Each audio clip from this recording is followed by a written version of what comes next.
Good morning, good afternoon, and good evening to all of you, and welcome to today's webinar. Today's webinar will be about blockchain applications for the energy industry, and more specifically, the solar energy industry.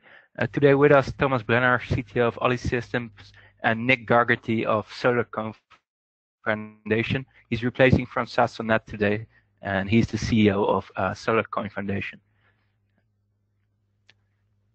So the agenda for today's webinar is I'll give a short introduction on why we're doing this, and I'll introduce our speakers for today, who will speak about a short introduction to blockchain applications in the energy sector, an overview of the various use cases, some examples, and then Nick Gogerty will dive deep into the SolarCoin use case for asset owners. He will talk about his recently announced partnership with SMA and the SolarCoin Foundation, and how the blockchain application can help to create some extra revenues. We have a shared Q&A after the two presentations, so you can send in your questions along the presentation, but we'll do the Q&A after both presentations. So today's webinar is a webinar in the run-up to our Blockchain2Energy conference, which we'll host next month in Amsterdam.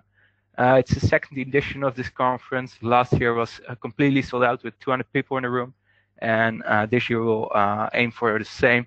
And the focus of this conference will be on projects that actually implemented blockchain over the last years in their applications. So they can not only talk about the potential of blockchain, which we all heard about a lot, but they can also share their challenges they encountered and share some experience and key lessons that they have gained over the last year. So here's an impression of last year's conference, a packed room. We expect the same for this year's. And for this conference, we have a special webinar promotion. With the code you see on your screen, webinar -100, you'll be able to get a 100% discount and register for the early bird fee, which has expired, but till this Friday, this webinar code will get you the early bird fee opened up again. So if you're planning on joining us, you should register this week to get this discount. So some practical details for today. As I mentioned, the Q&A is at the end of the webinar. If you have any technical issues, use the chat box, and we'll help you out with that. If you have any questions regarding the presentation, you can use the question box. It allows you to address the question to a specific presenter or ask a general question to both of them. One of the most asked questions is, will the recordings and slides be available afterwards? Yes, they will. You'll get an email tomorrow with the recordings of this webinar. So then we go to our first speaker, Dr. Thomas Brenner, CTO of Oli Systems. He will be a speaker today on the webinar. He will also join us for the conference next month. And Thomas, I'm unmuting you and handing over control to you, and then we'll open up your presentation.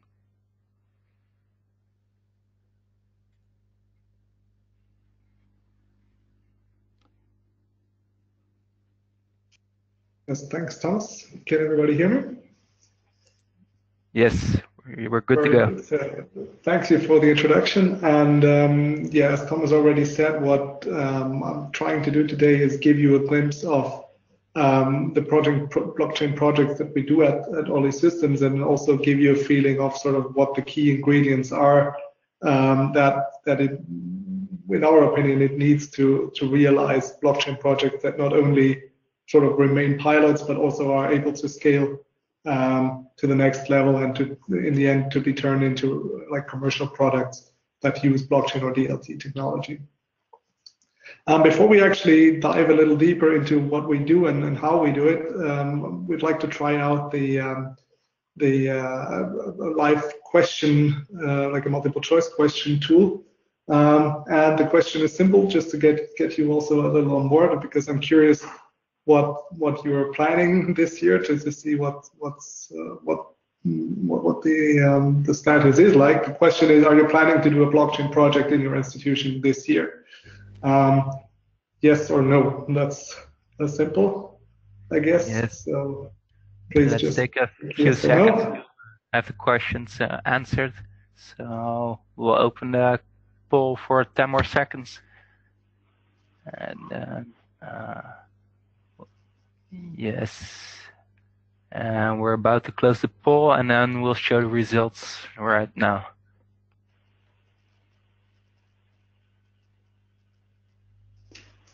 Okay, looks like a close race. So basically half of you say yes, we will, or we may already have something that's running in 2019, and no, not. So that's good. So 55%, I think we might be able to convince. I say we might be able because simply there's, as you will see, there is applications where simply it doesn't make sense also to look into blockchain. And this is what I try to do today, to give you a feeling of what it takes for blockchain use cases, and also which parts we have already done successfully, maybe also to give you ideas what could be helpful for your institution. So let's see.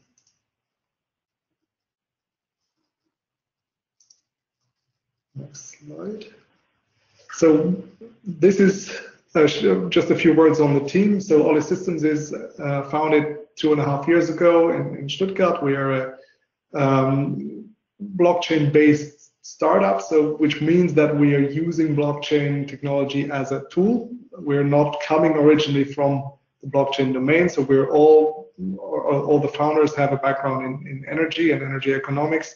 So we really come from sort of the problem side, and we use blockchain as a tool to solve those problems.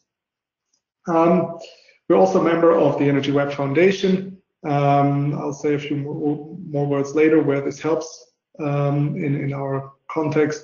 But the main goal is really to develop tools and solutions for utilities in the widest sense, but for players in the energy sector in general. So this slide here is often used for purposes to explain what we actually do, but I nevertheless think it's a very good slide to generically show you what it takes to realize a blockchain use case. So let's start clockwise. So for us, it always starts with a problem or something that needs to be tackled from the customer side. So either it's a process to be improved, it's a new product to be launched, or it's simply something to be tried out in a pilot. But it always starts with something to be done in the energy sector that needs to be described well in order to see, first of all, whether it is a blockchain use case or whether it's not a blockchain use case.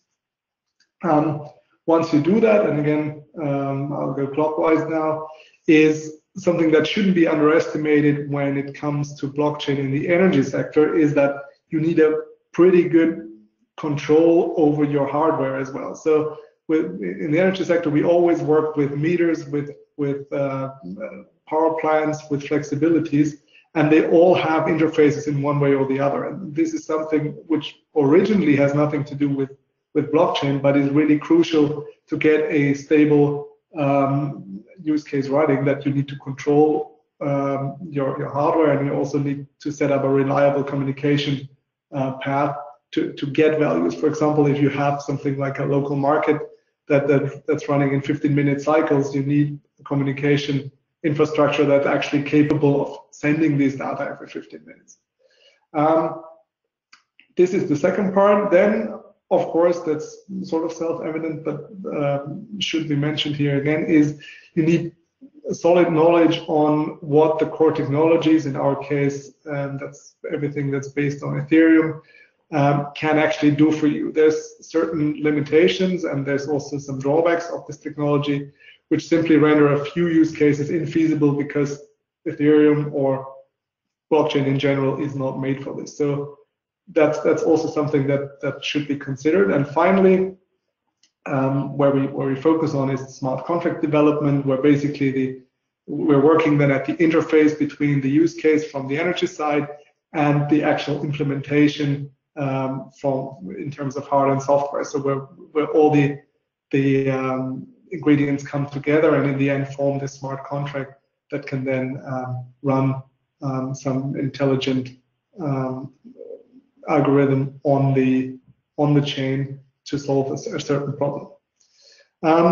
What these problems can be is shown on the next slide. So at Oli Systems, we are focusing currently on 4 different use cases. The first one is what we call Oli Label, focusing on tracking and certifying electricity.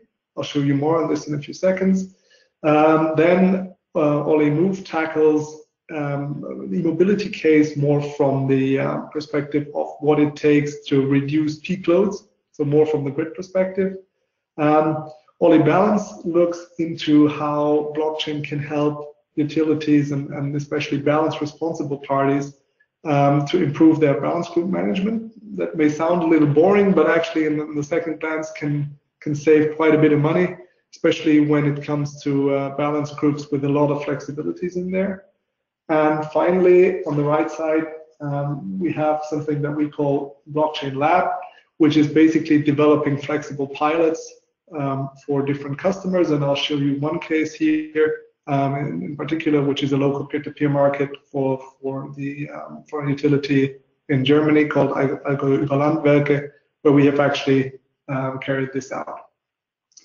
But before actually the real life cases come, again, we have a second question for the poll, because I'm curious about your opinion on what you think for your institution or company is an area where blockchain can really help you.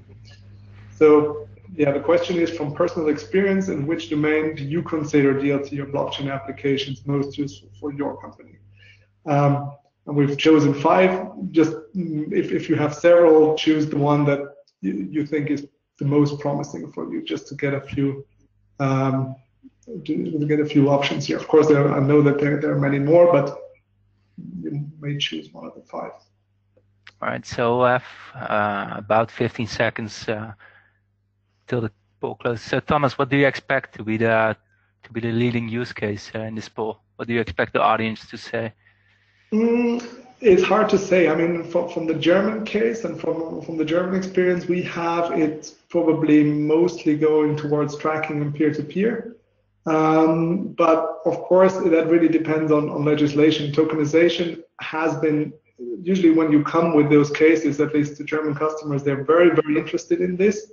But often the gap of sort of understanding the impact of this topic is high. So at least from the German side, I would say the easier entry cases are like mostly tracking and peer-to-peer trading. But yeah, I might be proven wrong now. I'm curious. All right. Well, here's the answer, and I don't think you were wrong. It's pretty accurate.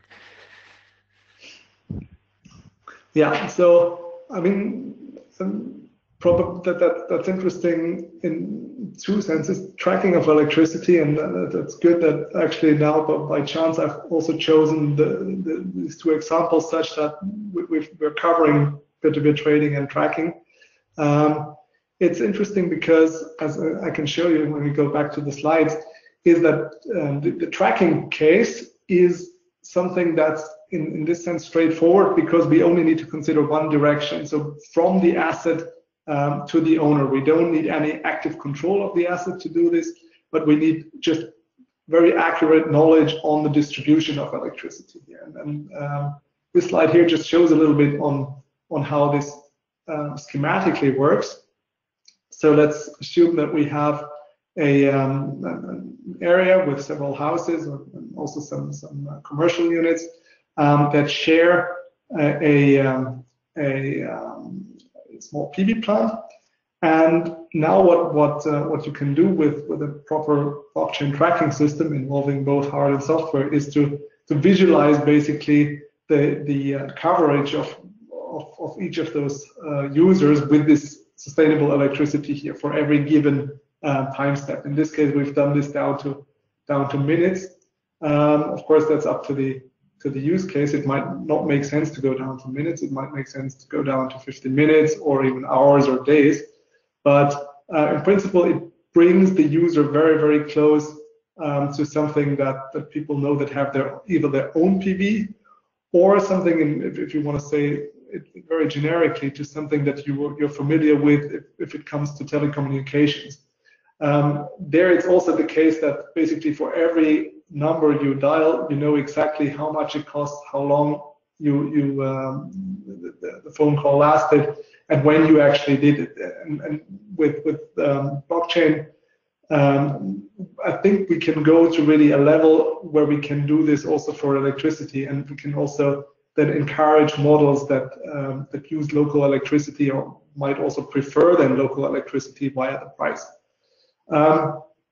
That said, here you can see that, of course, also you could use this data that are then stored in the blockchain as the operator of such a case, also for separate purposes. So you could use that for classical billing purposes to bill the customer. You could use that for your own balance group management, because what those guys do here is very well known. It's very exact, rather than just being load profiles or infrequent meter readings.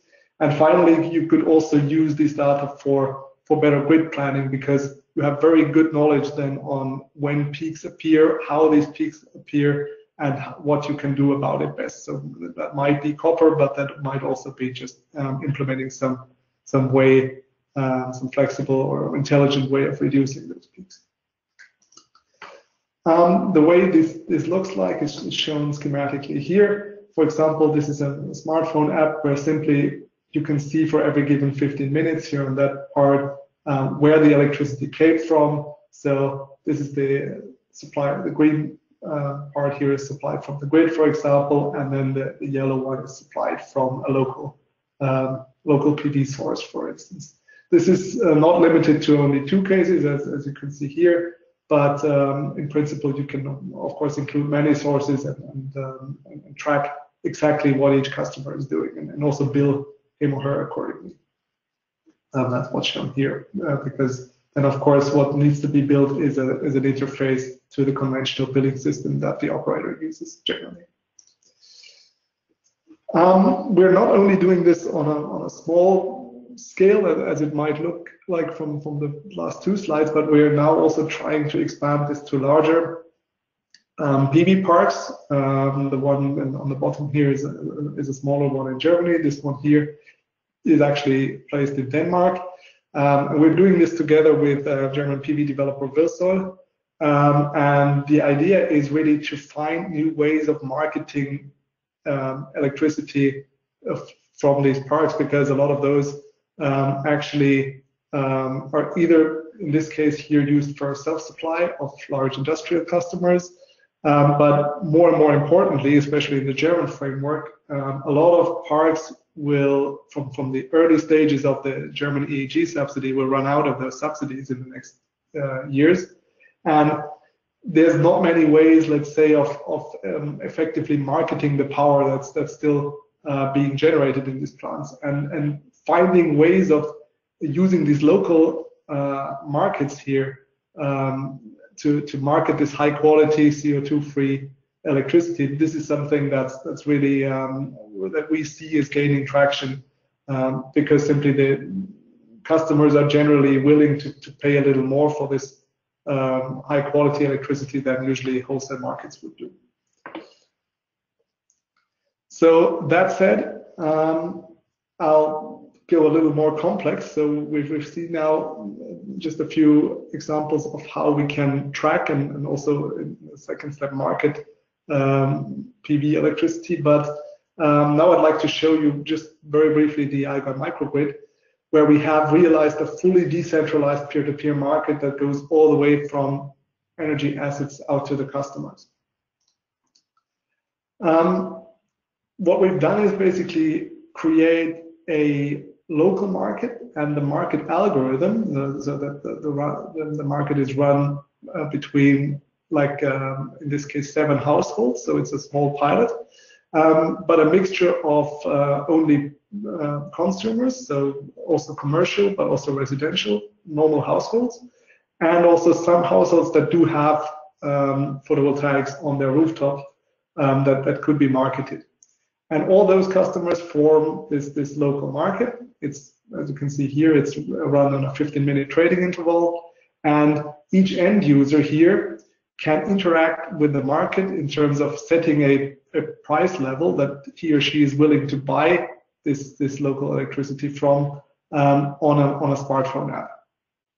So basically, prices are set via the app.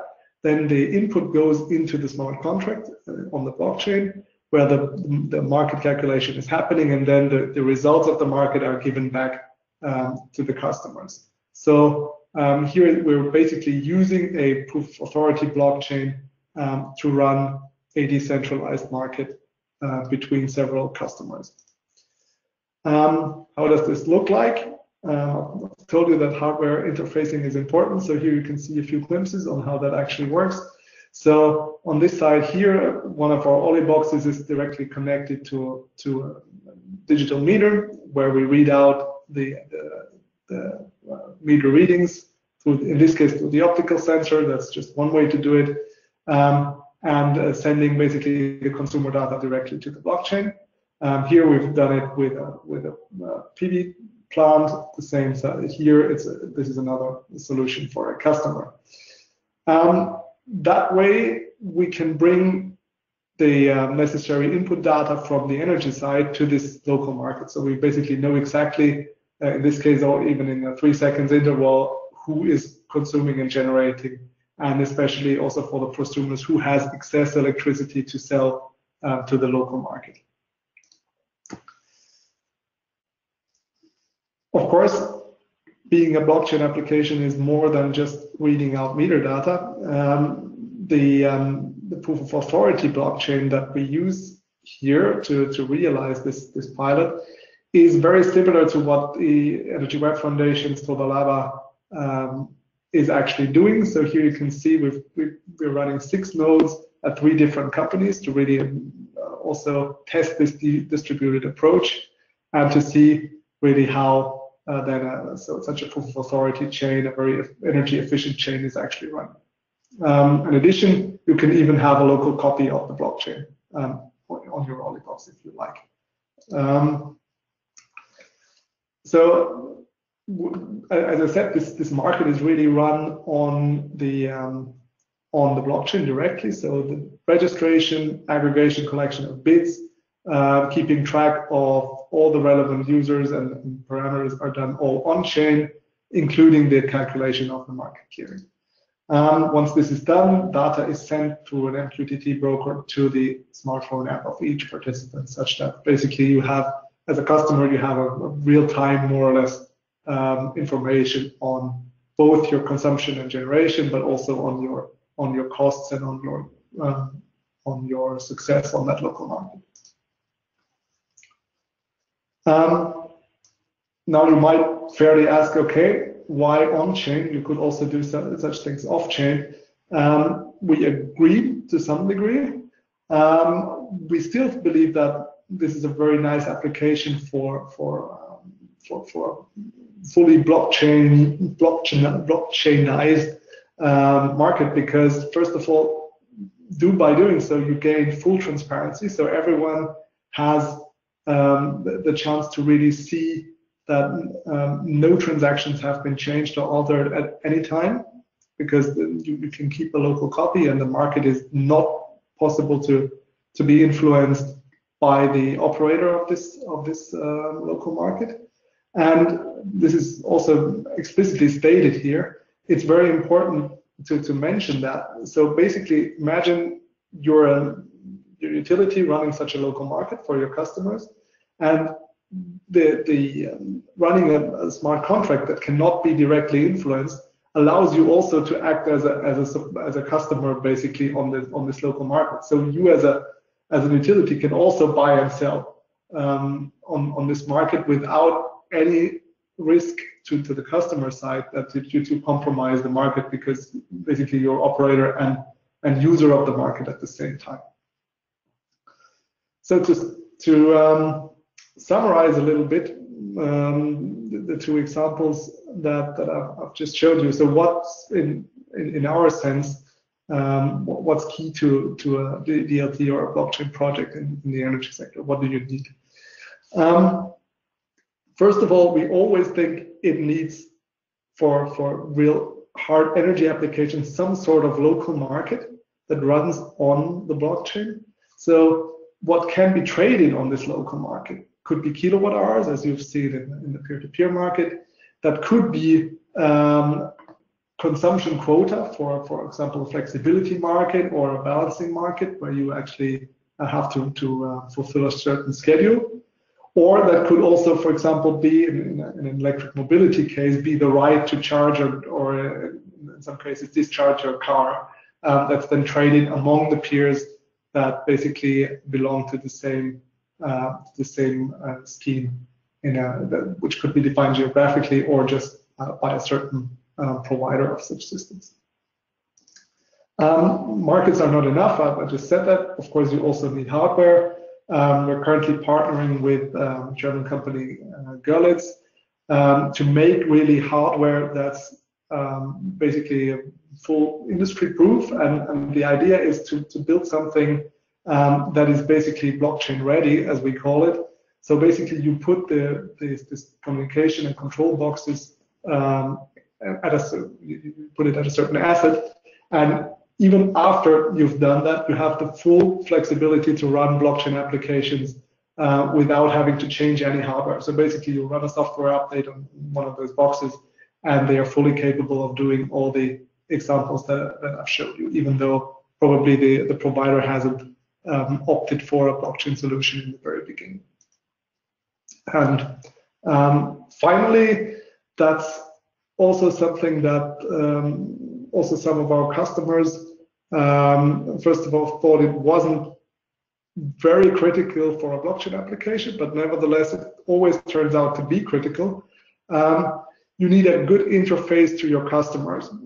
So it's absolutely key that also for more complex projects that you really spend time and effort on thinking about how your interface to the customer looks like. And what I'd like to highlight here is, again, that's taken from the Alga Microgrid project, is that first of all, what you need to do is to provide an interface that's not necessarily looking like what some of you may have seen from blockchain applications. So as you can see, these three screenshots totally look like a normal smartphone app. You don't see any blockchain, let's say, here.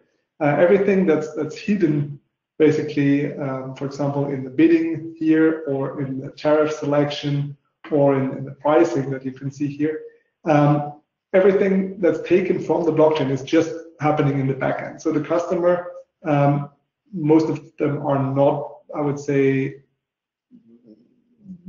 drawn into such products or projects simply by the fact that it's blockchain. So here you don't see a difference whether these are data that are coming from a regular database as here, or whether these data are really coming from the blockchain directly. So as a take-home message, yeah, try to create a low entry barrier for your customers, for your projects, to make sure that really it's a seamless process and customers actually like to use your project. With this, I'd like to point you to a few further links if you're still hungry for more. Visit myoli.com or olichain.com. I'm also happy to answer your questions after this session, but I'm already now looking forward to the Q&A session in a few minutes. So thank you very much for your attention.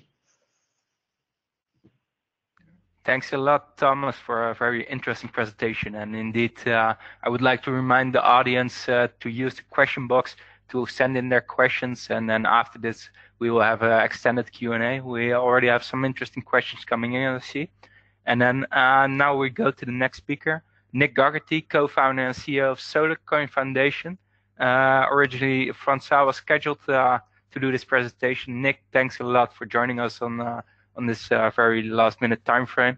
And we'll open your presentation and then hand over control to you. And then you're good to go. Thank you very much, Thomas, and thank you all. Before we start, I'll give a brief introduction. I am originally from the finance and technology world, less the solar world.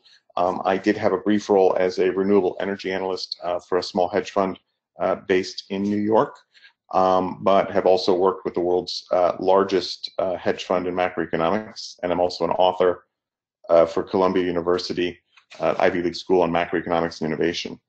I give those caveats because I'll be speaking about money, and that usually elicits a range of opinions. So with that, we'll start. SolarCoin is a reward program. That's the easiest way to think of it. It's a free reward program for anyone who globally generates, and we can verify they generate solar energy. It happens to run on a blockchain as an open system, and so underneath it and underpinning it is a blockchain. Similar to Bitcoin, it's a currency, it's a token, it trades, it has traded for 24, or for roughly over 4.5 years. Let me just try and change the slide here. Okay. Could you advance the slide, please? I'm not seeing my controls there. Okay, very good. The goal is to try and accelerate the energy transition. So the thesis is that rewards drive action. So we created SolarCoin as a reward for the production of solar energy. This reward is independent and separate from any geos, carbon, SREX, feed-in tariffs, etc. I guess we'll go to the next slide, please.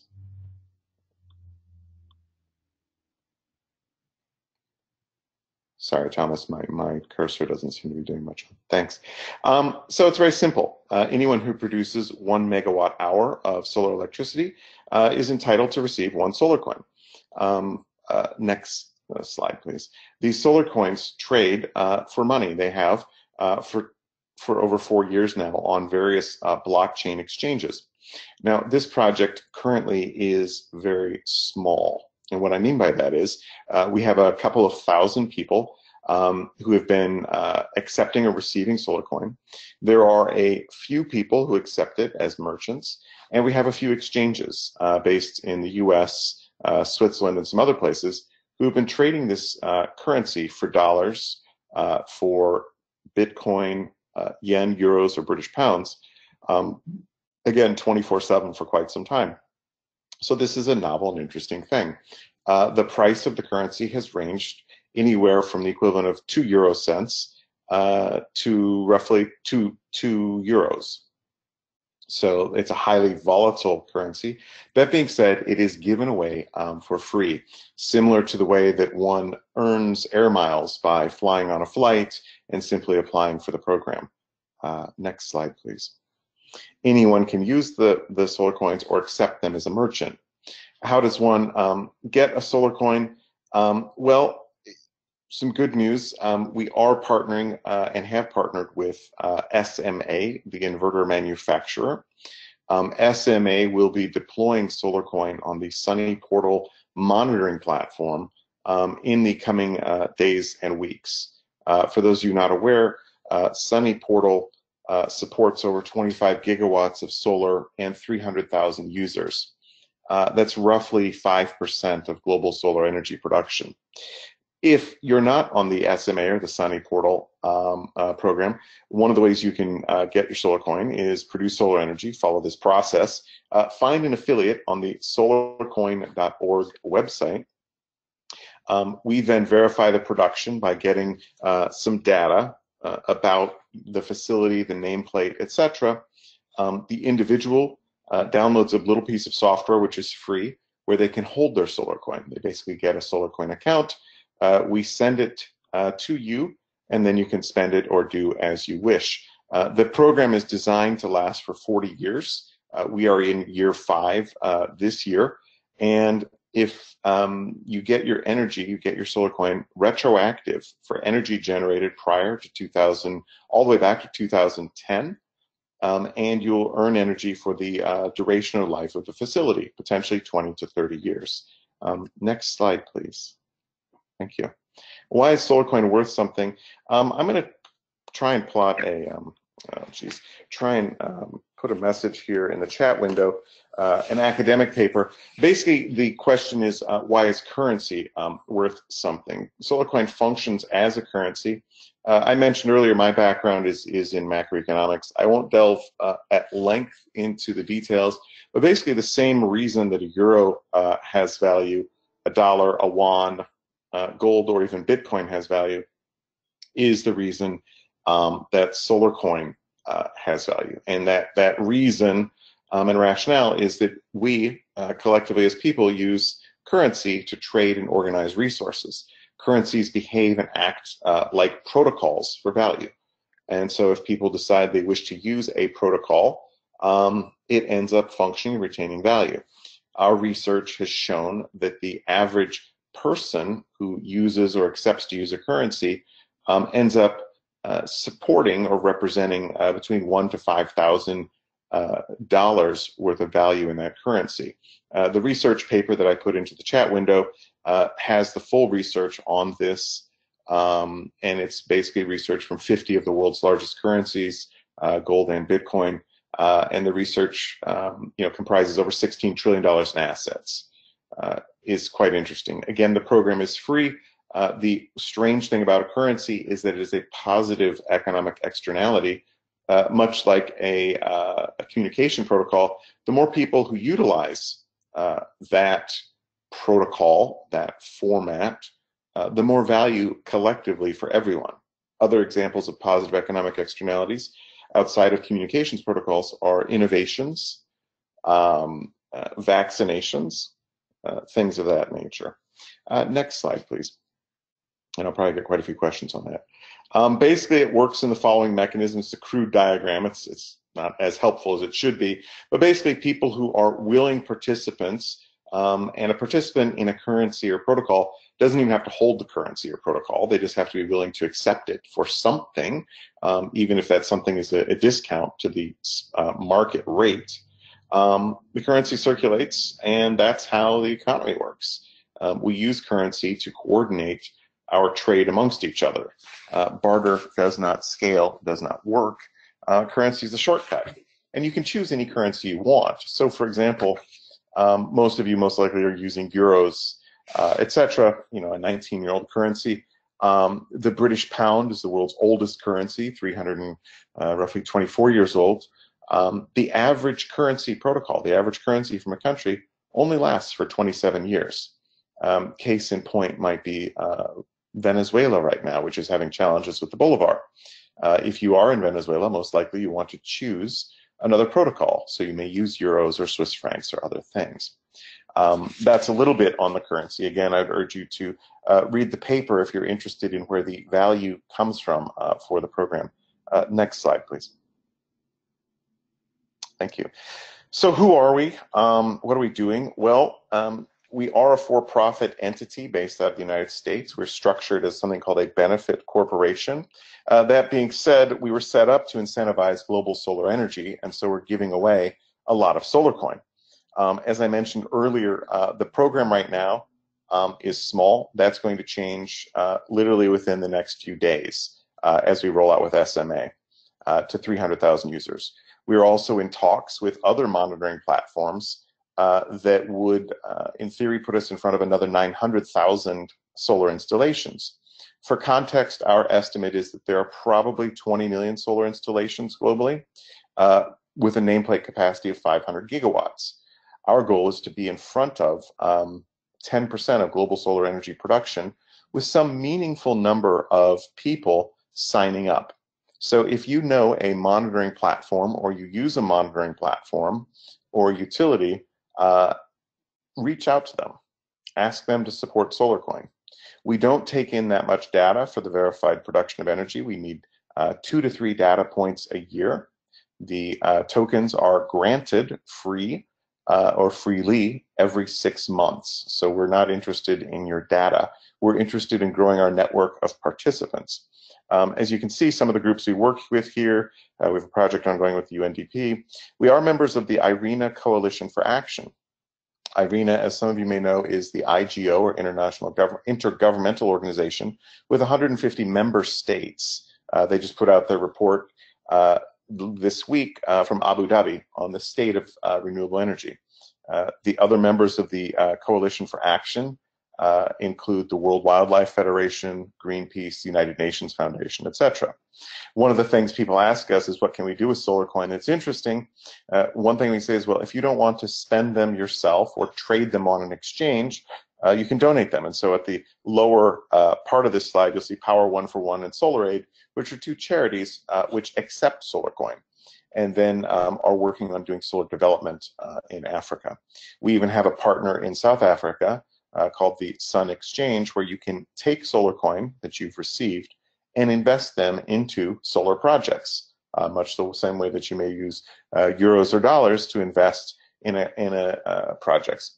These projects are crowdfunding projects, and the nature of the design of the Sun Exchange is such that you can put 5 to 7 euros. You can literally buy a single cell, and you'll receive the yield from the project the same way you invest in any traditional project finance. Next slide, please. Thank you. Some of our partners, I mentioned earlier SMA on the right, which will be rolling out on their Sunny portal quite quickly. Last time this year, we made an announcement with Aqua Power. Many of you may not know Aqua Power. They are the largest electricity generator in the Gulf. They are a 30 billion euro firm that puts about 7 to 9 billion a year in CapEx into energy, with 70% of that being solar energy. The picture you see, I guess it's not that specific picture, one of the plants that we granted to and were involved with was the Noor plant in Morocco, which is the world's largest concentrated solar facility. We verified the production of energy at that facility and gave them the SolarCoin. Aqua Power, in theory, has an asset that they can apply to reduce the cost of solar energy. Next slide, please. And this slide's a little out of date. We're now in 73 countries. Again, we have a small footprint of a couple of thousand installations right now. We are looking at scaling significantly this year with our partners. And our goal, or our go-to strategy, again, for this year is to get in front of 10% of global solar energy production with some meaningful number of people signing up. To give you an idea what that experience might be like, if you do use the Sunny portal, in the coming days, you may get an email or a pop-up box that says, would you like to participate in the SolarCoin program? You click yes, and then all of a sudden you're part of the program. And this grows our economy by 1 node and gets things moving along. And I think, next slide, please. Or maybe that's it. There we go. And there's Francois's contact details. I can put my details into the chat box if helpful for those who may have questions. Again, our strong bias is to work with the world's largest energy monitoring platforms. Often those are managed by the inverter manufacturers or the utility companies. We are a free reward program for them and for the participants. And with that, I'll thank you for your time, and I guess we'll open it up for questions for myself or for my co-presenter, Thomas. Yes, thanks a lot, Nick, and thank you for a very nice presentation. And we also have your email address here on the screen for the Q&A. And we got some questions from people who couldn't open the chat box with the link to the paper. So I think they could either drop me an email or drop you an email. And sure. We're now looking to send it out directly, but we'll see if the software allows us. And then let's go to the questions for both of you. And let me start with a question for Thomas. So there's a question about the cost of implementing this digital marketplace. So how does the CAPEX in particular compare to traditional way of this sort of transaction is handled? So how does it compare? Is it cheaper to implement this digital marketplace based on the blockchain, or is it still a bit more expensive? Thanks, yeah, very good question. I mean, as we've seen, it really depends on the complexity of the project that one wants to implement. Like if we look at something, let's say that's pretty straightforward in terms of certification, you can start off with, I would say, maybe 10 to 20,000 euros for the basic kit, and then the cost of adding an asset is very low. So we're talking about maybe hardware costs of 100 euros plus the cost of actually deploying the hardware. So the nice thing is that what we have seen is that scaling it in terms of really OPEX costs is is very moderate, especially if you run a proof of authority change. So basically, in simple terms, it doesn't matter much if you're running such a local market with 20 participants or with 200. That really doesn't matter much. I think the most expensive OPEX part that we have is really the communication. If one needs a separate mobile communication unit to transmit the data to the blockchain, that's the most expensive bit. If you have an existing LAN or Wi-Fi connection you can use, you're really economically easy also for the operator, because the proof of authority won't take much more if you increase the number of participants. All right, thanks, Thomas. That's clear, I think. And for Nick, we see the same question coming in a couple of times. So the economics behind the SolarCoin are quite clear, but what is your business model? So how do you make revenues for the foundation? Sure. So we have two elements. The first element is roughly 0.5% of all the SolarCoin were set aside for, let's say, the founders and the operating costs. To date, those coins have been used for paying developers. So we have a development team that was paid using SolarCoin. The other thing is we know that this rewards program, at 1 megawatt hour per one SolarCoin, has a strong bias actually for the largest producers, because they have economies of scale in production. And so what we do is we actually assess a network development fee, or a tariff effectively of 10% of the SolarCoin, to any nameplate capacity in excess of 20 kilowatts. So pretty much residents get their 1 megawatt per one SolarCoin. If you have a facility that's over 20 kilowatts, and let's say you were owed 1,000 SolarCoin, you'd end up getting 900 SolarCoin, and then 100 of the SolarCoin go to the corporation itself. And to date, all of those are used for development, basically, of software, marketing, and outreach. And so that's the general profit model. All right, that's clear. Thanks a lot. And another question for you, Nick. How do you verify the production? How do you avoid tampering with meters? Correct. So here's something that's kind of interesting. Our production requirements and data are fairly crude, right? We're giving away SolarCoin on an annualized basis. And right now, we will actually do anything from estimating production based on some industry algorithms to also getting data directly straight from the inverters. And so SMA does some of the fraud detection. Now, the nice thing is that as we collect more data on these facilities, and because we're only looking at, let's say, 6-month or annualized data, if we have facilities in different geolocations, the insulation and the efficiency of facilities is fairly similar depending on where a facility is at. So while the variance, may be not exact down to the kilowatt, it's going to be close enough for our needs. All right, that's clear. Thank you. And then back to Thomas. A question coming in: how do you integrate cost of balancing responsibility that an electric power supplier provides to prosumers with blockchain?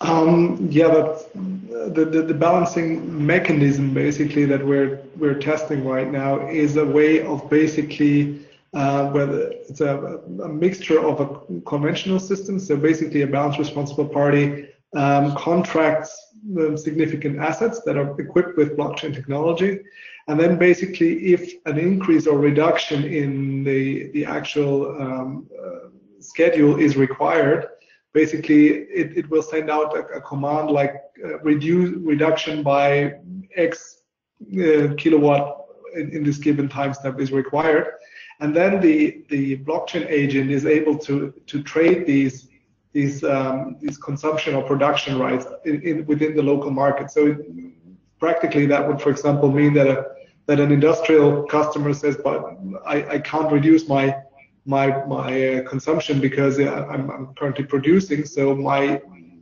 response is zero. I'm even willing to pay for not reducing, and someone else says, well, I don't care, I take the extra money for reducing. And this all happens locally, so without the operator of the balance group knowing about these details, because basically it's none of their core business to know these things. Everything, these negotiations will happen on that local market. That's the idea. And aside from that, of course, what you will gain as the operator is a lot of information, detailed information, also as Nick said, on the usage of their assets. So you can also use that then to improve your predictions for future events. So it will not only help you to respond to deviations, but it will also help you to reduce deviations in the very beginning. All right, that's clear. And thanks.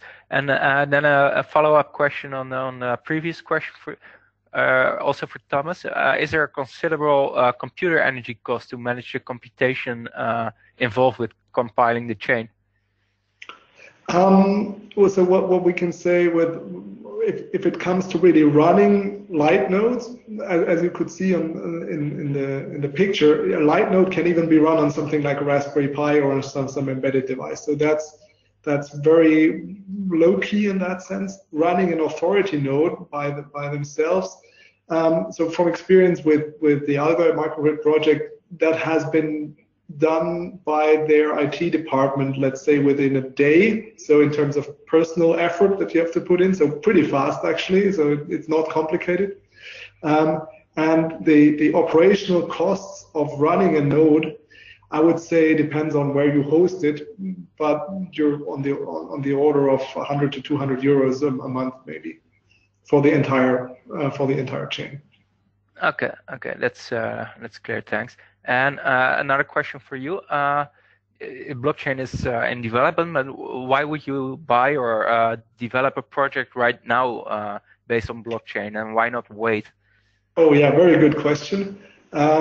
So our experience, especially with these blockchain labs, is basically that when you start with a very confined project with like a handful of users and a pretty clear idea of what you want to try, you learn very, very fast as an institution how, first of all, what blockchain can do, but also second, how all these intricate details like hardware connectivity, authority node hosting, and so on, and user interaction through the app, all these things work. So basically, this gives you a very fast tool to adjust your product or your future product easily. So in simple terms, if you start now, better start small, and then basically do all the mistakes in a small setting so that your product then is ready when really the mass market sort of is open in your area for adoption. So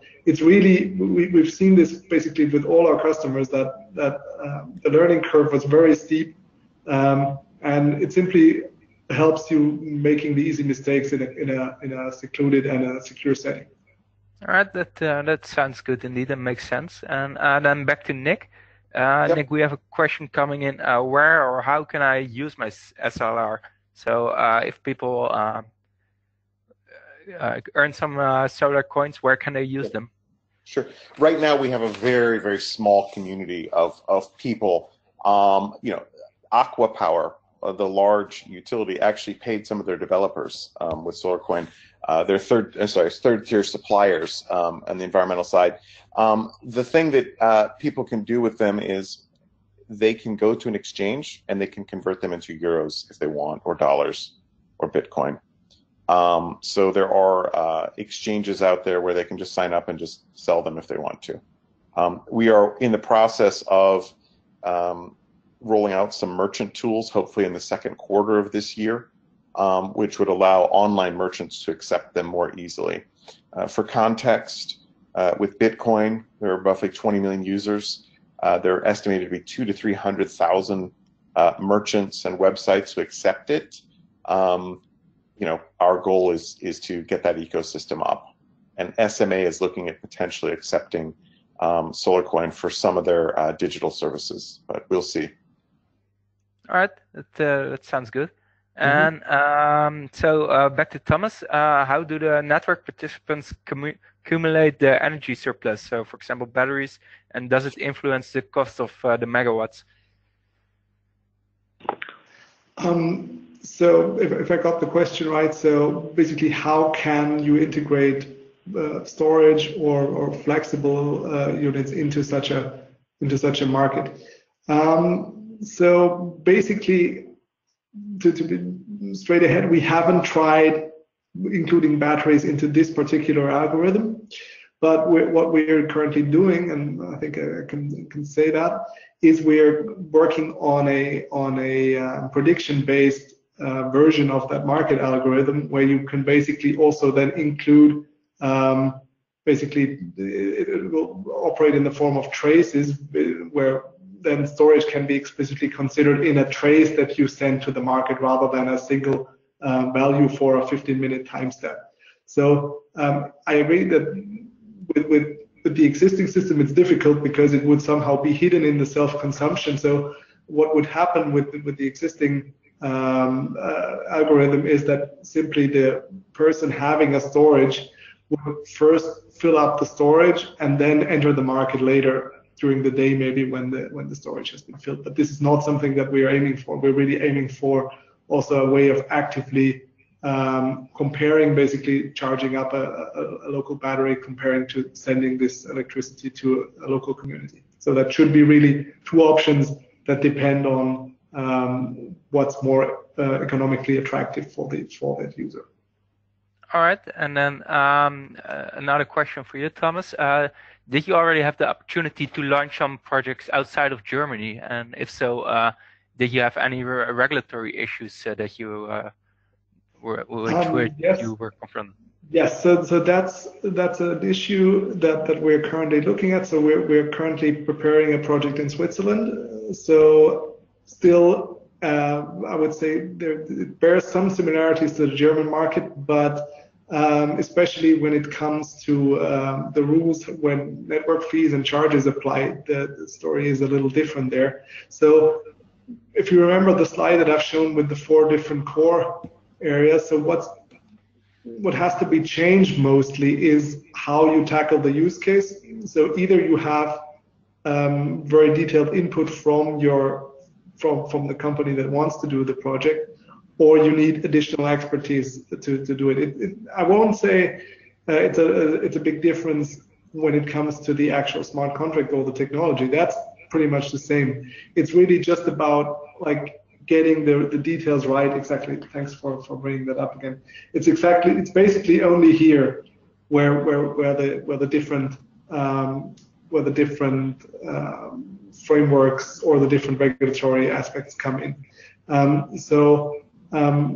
That's good news on one hand, because like usually once you have, for example, a peer-to-peer project set up for the German market, usually you don't need to change it completely when going to another.